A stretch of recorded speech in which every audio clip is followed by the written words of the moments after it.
Hi friends, welcome back to Manthan kitchen. ಇವತ್ತಿನ ವಿಡಿಯೋಲ್ಲಿ healthy ಮತ್ತು ಟೇಸ್ಟಿಯಾದಂತಹ ಒಂದು ಬ್ರೇಕ್ಫಾಸ್ಟ್ ರೆಸಿಪಿನ ತೋರಿಸ್ತಾ ಇದ್ದೀನಿ. ಇದು ಒಂದು ದಿಢೀರ್ ರೆಸಿಪಿ ಅಂತಲೇ ಹೇಳ್ಬೋದು. ಕೇವಲ 10-15 ನಿಮಿಷ ಟೈಮ್ ಇದ್ದರೆ ಸಾಕು, ಅಷ್ಟರಲ್ಲೇ ರೆಡಿ ಮಾಡ್ಕೋಬೋದು. ನಿಮ್ಮ ಹತ್ರ ಟೈಮ್ ಇಲ್ಲ ಅಂದಾಗ ಅಥವಾ ಇಮಿಡಿಯೇಟ್ ಏನಾದರೂ ತಿನ್ನಬೇಕು ಅನಿಸಿದಾಗ ತಕ್ಷಣ ರೆಡಿ ಮಾಡ್ಕೋಬೋದು. ಬನ್ನಿ, ನೀವು ತಡ ಮಾಡದೆ ಈ ರೆಸಿಪಿನ ಶುರು ಮಾಡೋಣ. ಈ ಅವಲಕ್ಕಿ ಉಪ್ಪಿಟ್ಟನ್ನ ಮಾಡೋದಕ್ಕೆ ಮೊದಲು ಗಟ್ಟಿ ಅವಲಕ್ಕಿನ ನೆನೆಸ್ಕೋಬೇಕಾಗುತ್ತೆ. ಅದಕ್ಕೆ ಒಂದು ಬೌಲ್ಗೆ ನಿಮ್ಗೆ ಎಷ್ಟು ಬೇಕು ಅಷ್ಟು ಅವಲಕ್ಕಿನ ಹಾಕ್ಕೊಳ್ಳಿ. ನೋಡಿ, ನಾನು ಇಲ್ಲಿ ಸಾಮಾನ್ಯ 2 ಕಪ್ಪಷ್ಟು ಅವಲಕ್ಕಿನ ಹಾಕೋತಾ ಇದ್ದೀನಿ.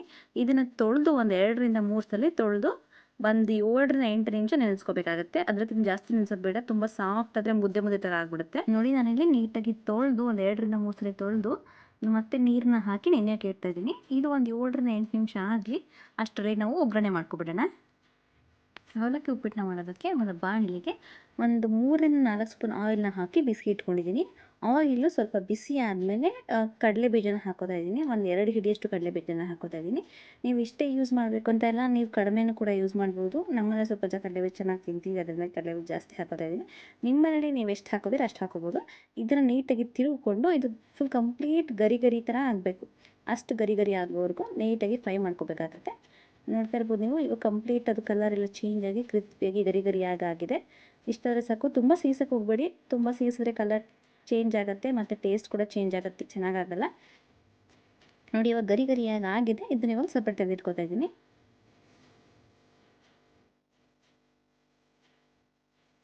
ಕಡಲೆಬೀಜ ಎಲ್ಲ ಎಣ್ಣೆನ ತಗೊಂಡಿದ್ದಾದಮೇಲೆ ಅದೇ ಎಣ್ಣೆಗೆ ಒಂದು ಸ್ವಲ್ಪ ಸಾಸಿವೆನ ಹಾಕೋತಾ ಇದ್ದೀನಿ. ಸಾಸಿವೆ ಚಿಟಪಿಟ ಅಂತ ಸಿಡಿಬೇಕು. ಸಿಡಿದಾದ್ಮೇಲೆ ಒಂದು 2 ಸ್ಪೂನ್ ಆಗುವಷ್ಟು ಕಡಲೆಬೇಳೆನ ಹಾಕೋತಾ ಇದ್ದೀನಿ. ನೀವು ಕಡಲೆಬೇಳೆನ ಇಷ್ಟ ಇಲ್ಲ ಅಂದರೆ ಸ್ಕಿಪ್ ಕೂಡ ಮಾಡ್ಬೋದು, ಬಟ್ ಕಡಲೆಬೇಳೆ ಜೊತೆ ಹಾಕಿದ್ರೆ ಚೆನ್ನಾಗಿರುತ್ತೆ ಟೇಸ್ಟ್. ನೀವು ಕಡಲೆಬೇಳೆ ಜೊತೆಗೆ ಉದ್ದಿನಬೇಳೆ ಮತ್ತು ಹೆಸರುಬೇಳೆನ ಕೂಡ ಹಾಕೋಬೋದು. ನೋಡಿ, ಕಡಲೆಬೇಳೆ ಎಲ್ಲ ನೀಟಾಗಿ ಫ್ರೈ ಆಗಿದೆ. ನೀಟಾಗಿ ಫ್ರೈ ಆದಮೇಲೆ ಅದಕ್ಕೆ ಕರಿಬೇವು ಸೊಪ್ಪನ್ನ ಹಾಕೋತಿದ್ದೀನಿ. ಕರಿಬೇವು ಸೊಪ್ಪು ಸ್ವಲ್ಪ ಫ್ರೈ ಆದಮೇಲೆ ಹಸಿರು ಮೆಣಸಿನ್ಕಾಯಿನ ಹಾಕ್ಕೊಂಡು ನೀಟಾಗಿ ಫ್ರೈ ಮಾಡ್ಕೋಬೇಕಾಗತ್ತೆ. ನೀವು ಯಾವುದೇ ಚಿತ್ರಾನ್ನ, ಉಪ್ಪಿಟ್ಟು ಏನಾದರೂ ಮಾಡಿ ಹಸಿರು ಮೆಣಸಿನ್ಕಾಯಿನ ಸ್ವಲ್ಪ ಚೆನ್ನಾಗಿ ಫ್ರೈ ಮಾಡಿಕೊಂಡ್ರೆ, ಅದ್ರ ಮೇಲ್ಗಡೆ ಎಲ್ಲ ಸಿಪ್ಪೆ ಚೆನ್ನಾಗಿ ಫ್ರೈ ಮಾಡಿಕೊಂಡ್ರೆ ಟೇಸ್ಟ್ ಚೆನ್ನಾಗಿರುತ್ತೆ. ಹಸಿರು ಮೆಣಸಿನ್ಕಾಯಿನ ಚೆನ್ನಾಗಿ ಫ್ರೈ ಮಾಡ್ಕೊಂಡಿದ್ದಾದಮೇಲೆ ಒಂದು 3 ಈರುಳ್ಳಿನ ಈ ಥರ ಉದ್ದುದ್ದಕ್ಕೆ ಸ್ವಲ್ಪ ಸಣ್ಣದಾಗಿ ಕಟ್ ಮಾಡಿ ಹಾಕೋತಾ ಇದ್ದೀನಿ. ನೀವು ಸ್ವಲ್ಪ ಚೌಕಾಕಾರದಲ್ಲಿ ಕೂಡ ಕಟ್ ಮಾಡಿ ಹಾಕೋಬೋದು, ಬಟ್ ಚಿತ್ರಾನ್ನ, ಉಪ್ಪಿಟ್ಟಿಗೆಲ್ಲ ಸ್ವಲ್ಪ ಈ ಥರ ಉದ್ದು ಕಟ್ ಮಾಡಿ ಹಾಕಿದ್ರೆ ಚೆನ್ನಾಗಿರುತ್ತೆ, ನೋಡೋಕ್ಕೆ ಕೂಡ ಚೆನ್ನಾಗಿರುತ್ತೆ ಅಂತ ಹೇಳಿ ಅಷ್ಟೇ. ನೋಡಿ, ಆದಷ್ಟು ಅವಲಕ್ಕಿ ಉಪ್ಪಿಟ್ಟಿಗೆ ಈರುಳ್ಳಿನ ಚೆನ್ನಾಗಿ ಜಾಸ್ತಿ ಉಪಯೋಗಿಸಿ, ಟೇಸ್ಟ್ ಚೆನ್ನಾಗಿರುತ್ತೆ. ನೋಡಿ, ಇದು ಸ್ವಲ್ಪ ಕಲರ್ ಟ್ರಾನ್ಸ್ಪರೆಂಟಾಗಿ ಸ್ವಲ್ಪ ಬ್ರೌನಿಷ್ ಕಲರ್ ಆಗಬೇಕು. ಆ ಹಂತದವರೆಗೂ ಫ್ರೈ ಮಾಡ್ಕೋಬೇಕಾಗತ್ತೆ. ನೋಡಿ, ಈರುಳ್ಳಿನ 1 ನಿಮಿಷಗಳ ಕಾಲ ಫ್ರೈ ಮಾಡ್ಕೊಂಡಿದ್ದ ತಕ್ಷಣ ನಾನು ಕೊತ್ತಂಬರಿ ಸೊಪ್ಪನ್ನ ಹಾಕೋತಾ ಇದ್ದೀನಿ. ಕೊತ್ತಂಬರಿ ಸೊಪ್ಪನ್ನ ಈ ಥರ ಈರುಳ್ಳಿ ಜೊತೆ ಹಾಕಿ ಫ್ರೈ ಮಾಡಿ ನೋಡಿ, ನೀವು ಟೇಸ್ಟ್ ತುಂಬ ಚೆನ್ನಾಗಿರುತ್ತೆ. ನೀವು ಕೊನೆಯಲ್ಲಿ ಮಿಕ್ಸ್ ಮಾಡೋದು ಕೂಡ ಯೂಸ್ ಮಾಡ್ಬೋದು, ಆವಾಗಲೂ ಯೂಸ್ ಮಾಡಿ. ಫ್ರೈ ಮಾಡೋಕ್ಕೂ ಕೂಡ ಈ ಥರ ಯೂಸ್ ಮಾಡಿದ್ರೆ ಟೇಸ್ಟ್ ತುಂಬ ಚೆನ್ನಾಗಿರುತ್ತೆ. ನೋಡಿ, ಇದನ್ನು ತಿರುಗಿಕೊಂಡು ನೀಟಾಗಿ ಫ್ರೈ ಮಾಡ್ಕೋಬೇಕಾಗುತ್ತೆ. ಇದು ಈರುಳ್ಳಿ ಏನುತ್ತೆ ಸ್ವಲ್ಪ ಕಲರ್ ಚೇಂಜ್ ಆಗಬೇಕು, ಅಲ್ಲಿವರೆಗೂ ಫ್ರೈ ಮಾಡ್ಕೊಳ್ಳೋಣ. ನೋಡ್ತಾ ಇರ್ಬೋದು ನೀವು, ಈರುಳ್ಳಿ ಎಲ್ಲ ಚೆನ್ನಾಗಿ ಕಲರ್ ಚೇಂಜ್ ಆಗೋ ಥರ ಫ್ರೈ ಆಗಿದೆ ಮತ್ತು ಕಡಿಮೆನೂ ಕೂಡ ಆಗಿದೆ. ನಾವು ಹಾಕಿರೋ ಈರುಳ್ಳಿ ಅರ್ಧದಷ್ಟು ಆಗಿದೆ. ನೋಡ್ತಾ ಇರ್ಬೋದು ನೀವು, ಸ್ವಲ್ಪ ಕಲರ್ ಕೂಡ ಚೇಂಜ್ ಆಗಿದೆ. ಈ ಹಂತದಲ್ಲಿ ನಾವು ಸಣ್ಣದಾಗಿ ಕಟ್ ಮಾಡಿ ಇಟ್ಕೊಂಡಿದ್ದಂಥ ಒಂದು ಟೊಮೊಟೊನ ಆ್ಯಡ್ ಮಾಡ್ತಾ ಇದ್ದೀನಿ. ನಿಮಗೆ ಟೊಮೊಟೊ ಹಾಕೋಕ್ಕೆ ಇಷ್ಟ ಇಲ್ಲ ಅಂತಂದರೆ ಸ್ಕಿಪ್ ಕೂಡ ಮಾಡ್ಬೋದು. ಇದೇ ಜಾಗದಲ್ಲಿ ಕೊನೆಯಲ್ಲಿ ನೀವು ನಿಂಬೆಹಣ್ಣಿನ ರಸನ ಯೂಸ್ ಮಾಡಬೇಕಾಗುತ್ತೆ. ನಾನು ಯಾವಾಗಲೂ ಅವಲಕ್ಕಿ ಉಪ್ಪಿಟ್ಟು ಮಾಡಬೇಕಾದ್ರೆ ಟೊಮೊಟೊನೇ ಹಾಕಿ ಮಾಡೋದು, ಇದಕ್ಕೆ ಚೆನ್ನಾಗಿ ಅನಿಸುತ್ತೆ ನಮಗೆ. ಅದರಿಂದಾಗಿ ನಾನು ಒಂದು ಸಣ್ಣದಾಗಿರುತ್ತೆ ಟೊಮೊಟೊನ ನೀಟಾಗಿ ಕಟ್ ಮಾಡಿ ಸಣ್ಣದಾಗಿ ಕಟ್ ಮಾಡಿ ಸೇರಿಸ್ಕೊತಾ ಇದ್ದೀನಿ. ಟೊಮೊಟೊ ಫುಲ್ಲು ಟ್ರಾನ್ಸ್ಪರೆಂಟ್ ಆಗಿ ಫುಲ್ ಸಾಫ್ಟ್ ಆಗಬೇಕು, ಅಲ್ಲಿವರೆಗೂ ಫ್ರೈ ಮಾಡ್ಕೋಬೇಕಾಗತ್ತೆ. ನೋಡಿ, ಇವಾಗ ಟೊಮೊಟೊ ಫುಲ್ ಸಾಫ್ಟಾಗಿ ಫ್ರೈ ಆಗಿದೆ, ನೀಟಾಗಿ ಫ್ರೈ ಆಗಿದೆ. ಈ ಹಂತದಲ್ಲಿ ನಾವು ಒಂದು ಚಿಟಿಕೆ ಆಗೋಷ್ಟು ಕಲರ್ಗೆ ಎಷ್ಟು ಬೇಕು ನೀವು ಚಿತ್ರಾನ್ನಕ್ಕೆ ಹಾಗೇನೂ ಕೂಡ ಮಾಡ್ಕೋಬೋದು. ಅವಲಕ್ಕಿ ಉಪ್ಪಿಟ್ಟನ್ನ ವೈಟ್ ಕಲರ್ ಬೇಕಂದರೆ ವೈಟ್ ಕಲರ್ ಕೂಡ ಮಾಡ್ಕೋಬೋದು. ನಾವು ಸ್ವಲ್ಪ ಯೆಲ್ಲೋಯಿಶ್ ಇಷ್ಟಪಡೋದ್ರಿಂದ ಸ್ವಲ್ಪ ಅರಿಶಿನ ಪುಡಿನ ಹಾಕೋತಿದ್ದೀನಿ ಮತ್ತು ಸ್ವಲ್ಪ ಉಪ್ಪನ್ನ ಹಾಕ್ಕೊಂಡು ನೀಟಾಗಿ ತಿರುಗ್ಕೋಬೇಕಾಗತ್ತೆ. ನೋಡಿ, ಅರಿಶಿನ ಪುಡಿ ಮತ್ತು ಉಪ್ಪಿನ ಪುಡಿನ ಹಾಕ್ಕೊಂಡು ನೀಟಾಗಿ ಒಂದು 20-30 ಸೆಕೆಂಡ್ ಚೆನ್ನಾಗಿ ಫ್ರೈ ಮಾಡ್ಕೊಳ್ಳಿ. ಆವಾಗ ಮಾತ್ರ ಅದು ಚೆನ್ನಾಗಿ ಕಲರ್ ಕೂಡ ಬರುತ್ತೆ, ಟೇಸ್ಟ್ ಕೂಡ ಚೆನ್ನಾಗಿರುತ್ತೆ. ಅದು ಸ್ವಲ್ಪ ಫ್ರೈ ಆದಮೇಲೆ 1 ಕಪ್ ಆಗುವಷ್ಟು ಹಸಿ ತೆಂಗಿನಕಾಯಿ ತುರಿನ ಹಾಕೋತಾ ಇದ್ದೀನಿ. ನೀವು ತೆಂಗಿನಕಾಯಿ ತುರಿನ ಲಾಸ್ಟಲ್ಲಿ ಹಾಕಿದ್ರೆ ಹಾಕೋಬೋದು, ನಿಮ್ಮಿಷ್ಟ ಅದು. ಬಟ್ ಈ ಥರ ಆಯಿಲಲ್ಲಿ ಫ್ರೈ ಮಾಡಿದ್ರೇ ಟೇಸ್ಟ್ ಚೆನ್ನಾಗಿರೋದು. ಈ ಥರ ಸ್ವಲ್ಪ ಒಂದು 2 ನಿಮಿಷ ಚೆನ್ನಾಗಿ ಫ್ರೈ ಮಾಡ್ಕೊಂಡ್ರೆ ಚೆನ್ನಾಗಿರುತ್ತೆ ಟೇಸ್ಟ್. ಮತ್ತು ನೀವು ಲಂಚ್ ಬಾಕ್ಸ್ಗೆಲ್ಲ ಪ್ಯಾಕ್ ಮಾಡ್ತೀರಾ ಅಂತಂದರೆ ಬೇಗ ಹಾಳಾಗಲ್ಲ ಈ ಥರ ಫ್ರೈ ಮಾಡೋದ್ರಿಂದ. ನೋಡಿ, ಇದನ್ನೇ ನೀಟಾಗಿ ಫ್ರೈ ಮಾಡ್ಕೊಂಡಿದ್ದೀನಿ. ಫೈನಲ್ ಈ ಥರ ನಮ್ಮದು ಒಗ್ಗರಣೆ ರೆಡಿಯಾಗಿದೆ. ಇಷ್ಟೇ ಇದು. ಇವಾಗ ನಾವು ನೆನೆಯೋಕೆ ಇಟ್ಕೊಂಡಿದ್ವಲ್ಲ ಅವಲಕ್ಕಿ, ಅದು ಹೇಗಾಗಿದೆ ಅಂತ ನೋಡೋಣ. ನೋಡಿ, ಆವಾಗಲೇ ನಾವು ನೆನೆಯೋಕೆ ಇಟ್ಕೊಂಡಿದ್ವಲ್ಲ ಅವಲಕ್ಕಿ, ಅದನ್ನು ತೋರಿಸ್ತಾ ಇದ್ದೀನಿ.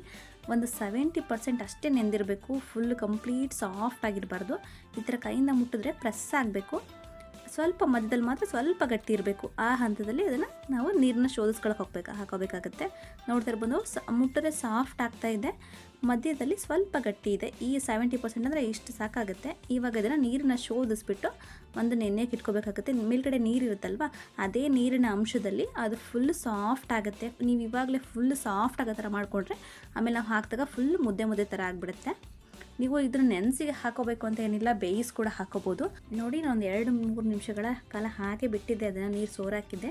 ಇವಾಗ ನೋಡ್ತಾ ಇರ್ಬೋದು ನೀವು, ಕಂಪ್ಲೀಟ್ ಡ್ರೈ ಆಗಿದೆ, ಫುಲ್ ಹುಡಿಯಾಗಿ ಎಷ್ಟು ನೀಟಾಗಿ ಆಗಿದೆ ಅಂತ ನೋಡಿ. ಇವಾಗ ಥರ ಪ್ರೆಸ್ ಮಾಡಿದ್ರೆ ಫುಲ್ ಕಂಪ್ಲೀಟ್ ಸಾಫ್ಟ್ ಆಗಿದೆ, ಎಲ್ಲೂ ಕೂಡ ಗಟ್ಟಿ ಥರ ಇಲ್ಲ. ನಾವೇನು ನೀರಲ್ಲಿ ಶೋಧಕ್ಕೆ ಹಾಕ್ಕೊಂಡಿದ್ವಿ ಅದೇ ನೀರಲ್ಲಿ ಫುಲ್ ಕಂಪ್ಲೀಟ್ ಗಟ್ಟಿಯಾಗಿದೆ. ನೋಡ್ತಾ ಇರ್ಬೋದು ನೀವು ಎಷ್ಟು ಬಿಡಿಯಾಗಿ ಆಗಿದೆ ಅಂತ.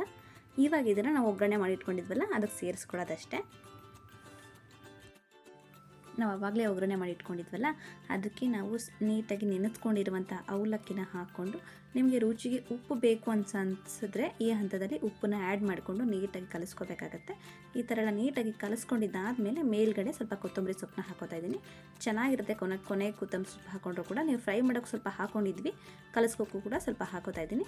ಇದನ್ನು ನೀಟಾಗಿ ಈ ಥರ ಹಾಕ್ಕೊಂಡಿದ್ದಾದಮೇಲೆ ಒಂದು 2 ನಿಮಿಷಗಳ ಕಾಲ ಬಿಸಿ ಮಾಡ್ಕೋಬೇಕಾಗುತ್ತೆ. ಯಾಕಂದರೆ ನಾವು ನೆನೆಸಿರ್ತೀವಲ್ವ, ಅದನ್ನೆಲ್ಲ ಹಾಕ್ಕೊಂಡು ನೀಟಾಗಿ ಬಿಸಿ ಮಾಡ್ಕೋಬೇಕಾಗುತ್ತೆ. ಬಿಸಿ ಆದಮೇಲೆ ನಮಗೆ ಒಂದು 2 ನಿಮಿಷಗಳ ಬಿಸಿ ಆದರೆ ನಮ್ಮದು ಸೂಪರ್ ಆಗಿರುವಂಥ ಅವಲಕ್ಕಿ ಉಪ್ಪಿಟ್ಟು ರೆಡಿ ಆಗಿರುತ್ತೆ. ನೋಡ್ತಾ ಇರ್ಬೋದು ನೀವು, ಫೈನಲ್ ಈ ಥರ ಕಾಣಿಸ್ತಾ ಇದೆ. ಇವಾಗ ಇದನ್ನು ಸರ್ವ್ ಮಾಡ್ಕೊಳ್ಳೋಣ. ನೋಡ್ತಿದ್ದೀರಲ್ವ ಎಷ್ಟು ಕಲರ್ಫುಲ್ಲಾಗಿ ನಮ್ಮದು ಅವಲಕ್ಕಿ ಉಪ್ಪಿಟ್ಟು ಬಿಡಿಯಾಗಿ ರೆಡಿಯಾಗಿದೆ ಅಂತ. ನೋಡಿದ್ರೇ ಸೂಪರಾಗಿ ಅನ್ನಿಸ್ತಾ ಇದೆ. ಟೇಸ್ಟ್ ಕೂಡ ತುಂಬ ಚೆನ್ನಾಗಿರುತ್ತೆ. ನೀವು ನಮ್ಮ ಮಾಮೂಲಿ ಚಿತ್ರಾನ್ನ ಎಲ್ಲ ಮಾಡ್ತೀರಲ್ವ ಅದಕ್ಕಿಂತ ಕೂಡ ತುಂಬ ಸಾಫ್ಟಾಗಿ ಟೇಸ್ಟ್ ಚೆನ್ನಾಗಿರುತ್ತೆ. ಸರ್ವ್ ಮಾಡ್ಕೊಂಡಿದ್ದಾದಮೇಲೆ ಸ್ವಲ್ಪ ಗಾರ್ನಿಷ್ಗೋಸ್ಕರ ಮೇಲ್ಗಡೆ ಕಡಲೆ ಬೀಜ ಫ್ರೈ ಮಾಡ್ಕೊಂಡಿದ್ದಾರೆ ಹಾಕೋತಾ ಇದ್ದೀನಿ. ಇಷ್ಟೇ ಈ ವಿಡಿಯೋ ನಿಮಗೆ ಇಷ್ಟ ಆದರೆ ಲೈಕ್ ಮಾಡಿ, ಶೇರ್ ಮಾಡಿ, ಪ್ಲೀಸ್ ಸಬ್ಸ್ಕ್ರೈಬ್ ಮಾಡ್ಕೊಳ್ಳಿ. ಮಂಥನ್ ಕಿಚನ್ಗೆ ಥ್ಯಾಂಕ್ ಯು. Happy cooking.